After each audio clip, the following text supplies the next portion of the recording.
pure love, divine love, honey, sweetie pie. You have to know the power of your love.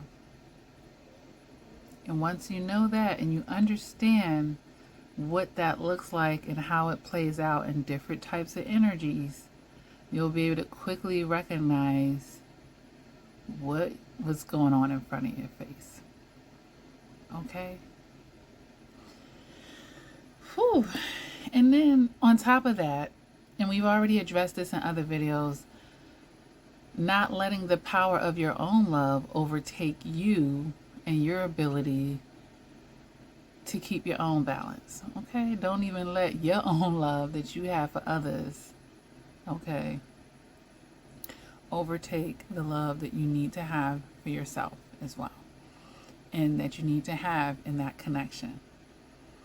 But man, are you kidding me? Especially for those of you who be liking to take on projects.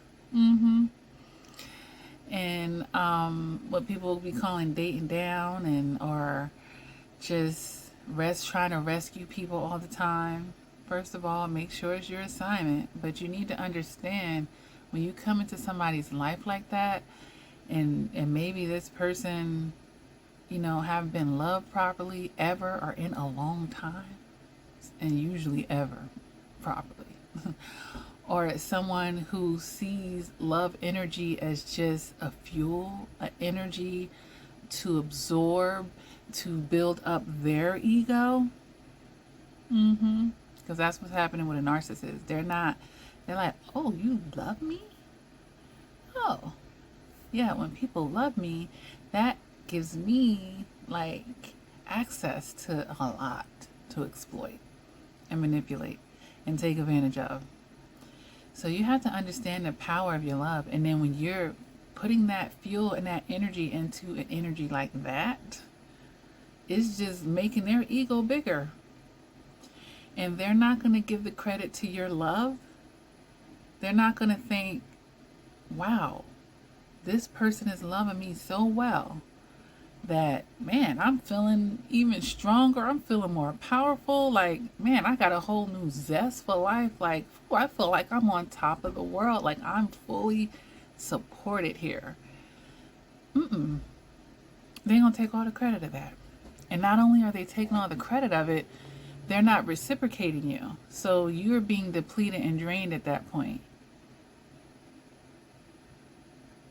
In the worst way. In the worst way. All right. Sometimes, we are giving love and energy into situations where it may not be able to be reciprocated quite, but it wasn't necessarily intended to either. Like raising a child. Maybe you out paying the doctor bills, you getting the milk, the bottles, and all of these different things. The baby, cannot pay the tab of that. But it can coo at you.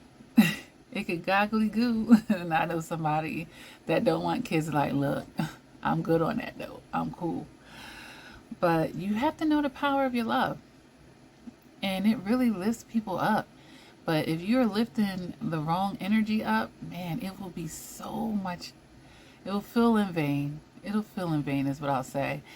But it won't be in vain, because there's a lesson for you. You paid for a lesson through your love. Yeah, through your love nature, your approach to love, your boundaries with love. Yeah, so you will be getting a lesson out of that.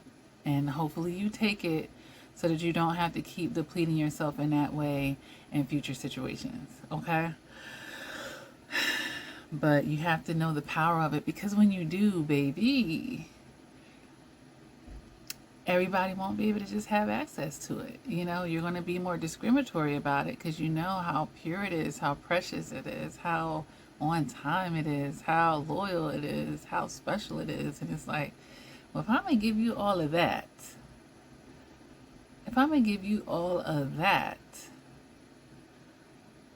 I'm going to have to vet you. I had to make sure, like, you ready for that type of love. And not only are you ready for it, but are you ready to give that back in return? because I do require to be loved back. This ain't a one-way street.